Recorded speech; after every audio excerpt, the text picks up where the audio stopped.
আমরা জানি কিভাবে আন্দোলন করতে হয়, কিভাবে আন্দোলন ঠেকাতে হয়।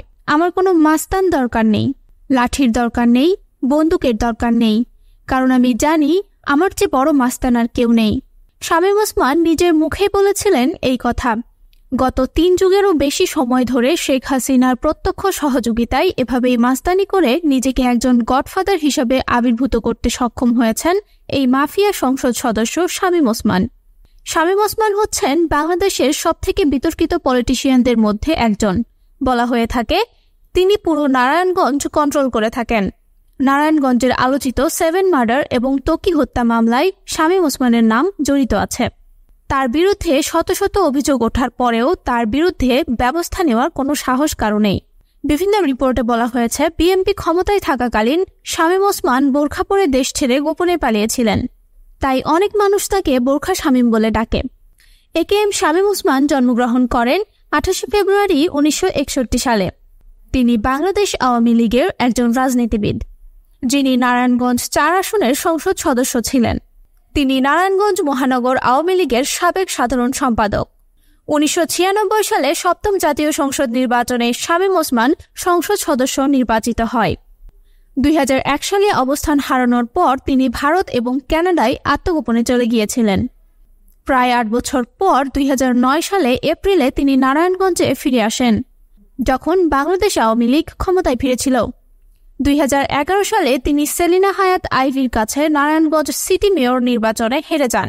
শামীম ওসমান নারায়ণগঞ্জ 4 আসন থেকে 7ম, 10ম ও একাদশ সংসদ নির্বাচনে বিজয়ী সংসদ সদস্য। 2024 সালে বৈষম্য বিরোধী ছাত্র আন্দোলনের পর রাষ্ট্রপতি মোহাম্মদ শাহাবুদ্দিন জাতীয় সংসদ বিলুপ্ত করলে তিনি সংসদ সদস্য পদ হারান।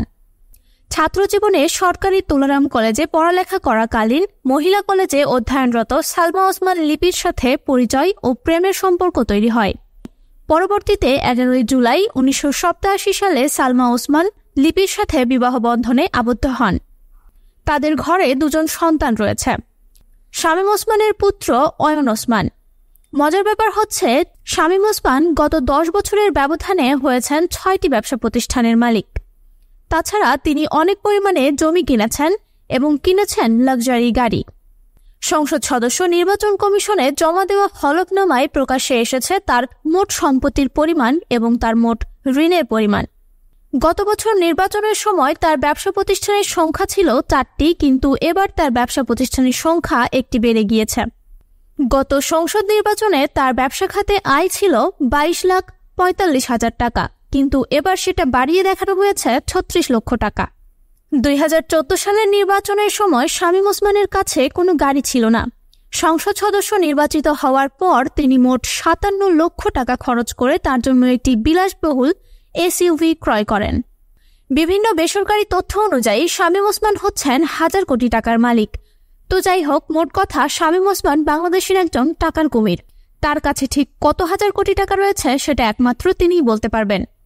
হত্যা, লুটপাট, সন্ত্রাসী কর্মকাণ্ড ছাড়াও তার এলাকায় তিনি নির্বাচনেও প্রভাব খাটাতেন বলেও অভিযোগ রয়েছে।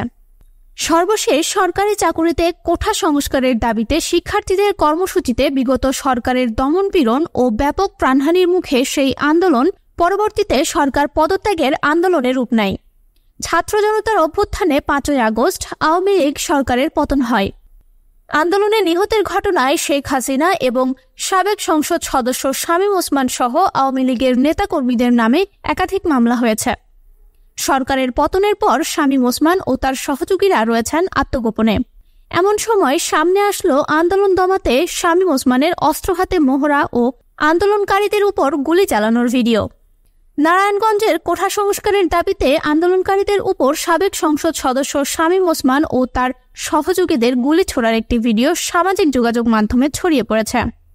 গত শনিবারে ফেসবুকে 29 সেকেন্ডের এই ভিডিও ছড়িয়ে পড়ে।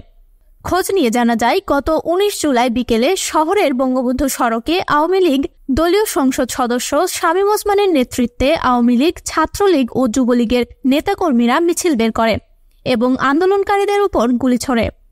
একটি উঁচু ভবনের উপর থেকে মুঠোফোনে 29 সেকেন্ডের এই ভিডিও ধারণ করা হয়েছে। সেদিন শামীম ওসমানের সাথে ছিল তার কয়েক শতাধিক অনুসারী। শামীম ওসমানের শালক তানভীর আহমেদ টিটু গুলি ছোড়েন। শামীম ওসমানের আরেক আত্মীয় ফয়েজ উদ্দিন লাভলু ও তার ছেলে মিনহাজুল ইসলাম ও শীতল পরিবহন বাসের পরিচালক অনুপ কুমার সাহা। এছাড়া সেখানে আগ্নেয়াস্ত্র হাতে ছিলেন টেলিভিশন চ্যানেলের ডিবিসি নিউজ ও যুগান্তর পত্রিকার নারায়ণগঞ্জ জেলার প্রতিনিধি রাজু আহমেদ। এই ভিডিও ছড়িয়ে পড়ার পর পেশা বহির্ভূত কর্মকাণ্ডে লিপ্ত থাকার অভিযোগে গতকাল দৈনিক যুগান্তর ও ডিবিসি নিউজ কর্তৃপক্ষ রাজু আহমেদকে বরখাস্ত করেছে। তো আজকে এই পর্যন্তই। এরকম আরও নিউজ পেতে চোখ রাখুন রাঙা পোস্টারে।